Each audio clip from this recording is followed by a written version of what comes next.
read this passage in Ephesians, I'm drawn to this one claim, that we are children of the light, and that I am a child of the light. As a Christian, this title, child of light, is a part of the identity that I've been given. It, like all the different identities that we hold, changes how we live in the world. One of the things that y'all know about me is that I'm in recovery from a substance use disorder. And I hold on to that identity as a person in recovery, and it impacts the way that I live on a daily basis. It informs the spiritual disciplines that I practice, particularly gratitude and fellowship. It is the subject of many of my prayers. It informs the answer to the question, can I offer you a drink when I get it? And it informs, my schedule, going to recovery meetings, meeting with others who may be struggling. In short, it's an identity that informs my life, and I hold it dearly. It's not my only identity either.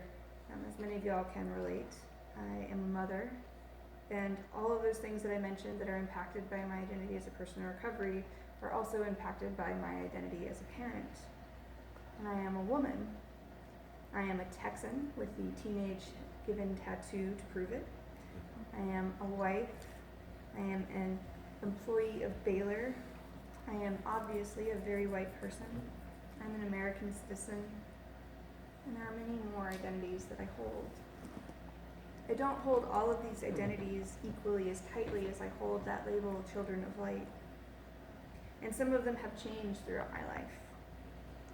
I do not cling to my former athlete identity, despite its importance to me in high school. But this identity, children of light, child of light, I will hold on to for the rest of my life. This identity that we are called to hold tightly onto, and to let it change us, to form us of who we are supposed to be. And the practice of that identity helps me to reinforce the truth and the importance of it in my life and to show it to others.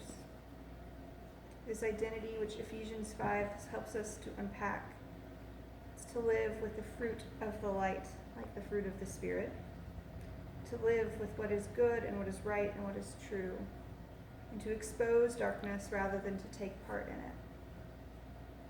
In a time of alternative facts and rising rhetorical evils, I find it comforting to hear this reminder of my identity.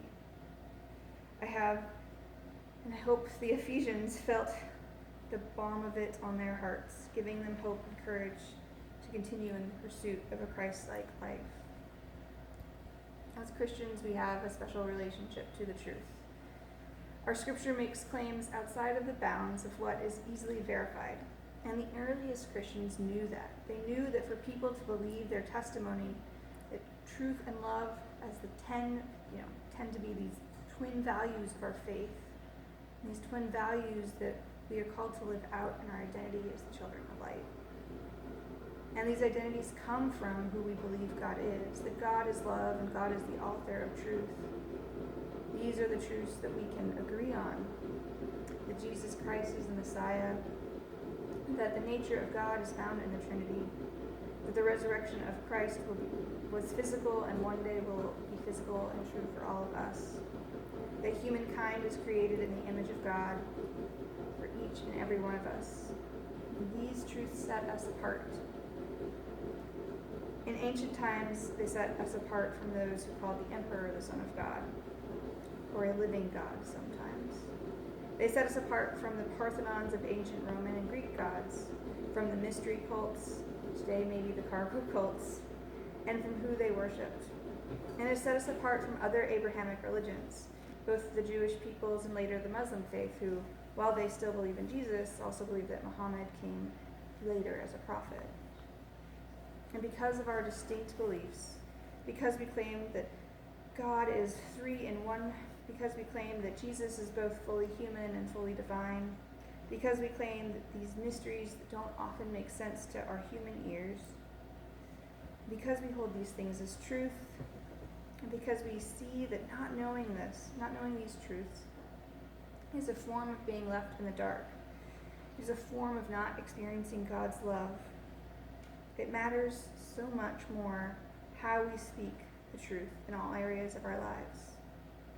It is important that we seek to live and to act with the integrity in which Jesus Christ himself lived and acted with while on earth. It is important that we don't dismiss the details and the nitty-gritty of the truth under any circumstances, because doing so and living in a way that does not display the fruit of the light ruins our witness to the truth of Jesus Christ and to the truth of God. And this is a hard lesson to learn, because living with integrity and love in every bit of our hearts, living in a way that neither misrepresents or bears false witness against our enemies, living in a way that never puffs ourselves up falsely, that never breaks a rule to help our own tribe or side, living a way so that we aren't encouraging denial of the truths of our own faults and our own souls, living without defensiveness and reaction to the truth.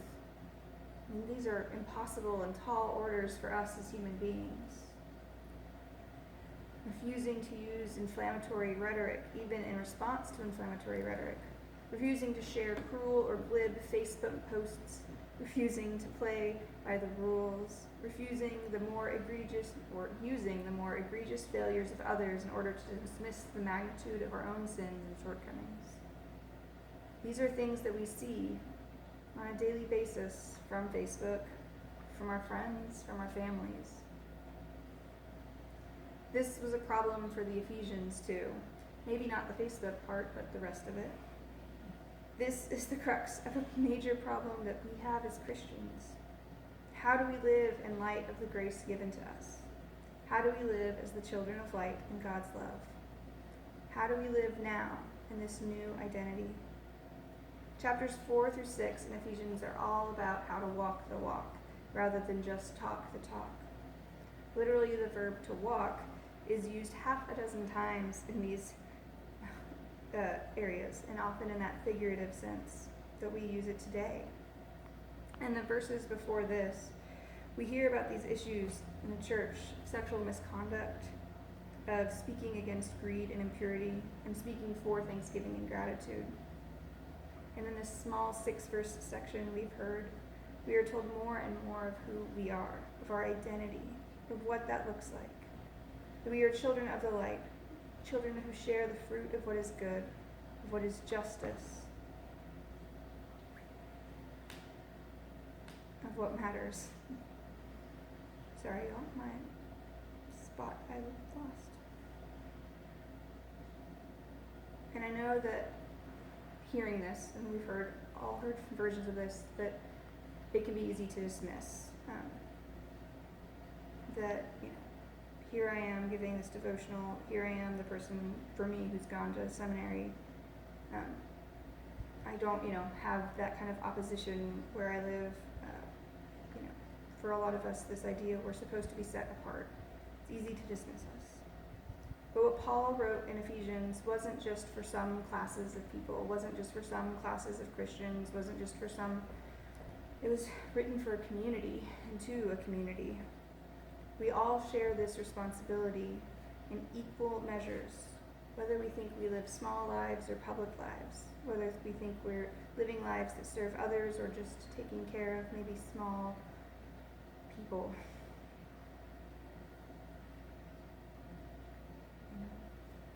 This is part of it.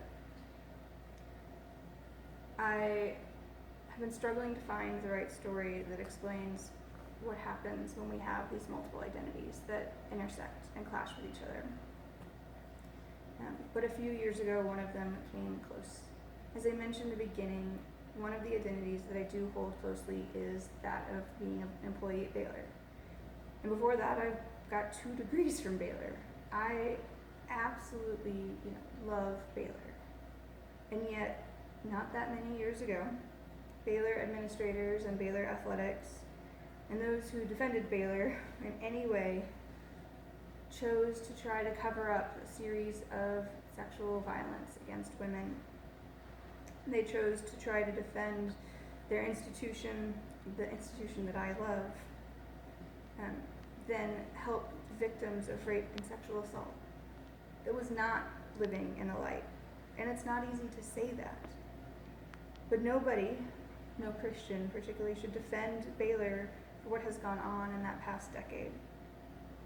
At my job, at the place that I, again, have 2 degrees, on the campus where we had our wedding reception, there was this sin of shadows and secrets, of abuse, of denial, and of things so shameful that the scripture that we heard here was right. It's hard to mention publicly. And sometimes at my job, people like to jab at me for it, as if I should defend a place that I love. But I won't. This was something that took prayer and time. I love Baylor. I really do. But I will not embrace any form of darkness to defend it. I will not blame the victim. I will not give the free pass to those in power. There are very few things in this world that have shaped me, or even encouraged me in my Christian walk the way that Baylor has. And I consider myself to be lucky to be a part of that place. So I don't think this is like a naive or optimistic thing to be saying, or easy. We've seen people who've been pushed out of companies and jobs for less. But the place that I love and the people that I have loved were wrong for their part in continuing to excuse men as incapable of being responsible for their own actions. The Christian university forgot the truth of Scripture, the higher standard that we hold ourselves to, and that the witness we swore to protect and share. And some are still now trying to defend the failure of the university, as if sliding into darkness farther will do anything but further tarnish and sully the witness of Jesus Christ that we came together in love. We are called to more. William Loader, a pastor in the Australian Uniting Church, which is the equivalent to the UCC church that I was in West, said this: "To walk in the light is not to be naive. It is not about being happy. It is about owning a commitment to justice and embracing a stance of compassion for all human beings. We are still very good at hiding injustices or hiding ourselves from them to our shame." And I think about this.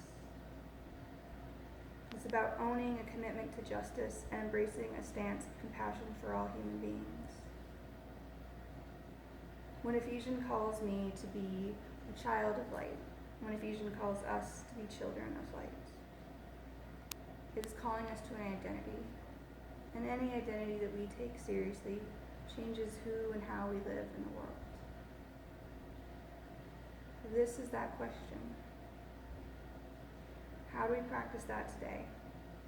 How do we continue to grow in a way that will let our witness shine like a light to a world that certainly, definitely, wholly needs to know God's love?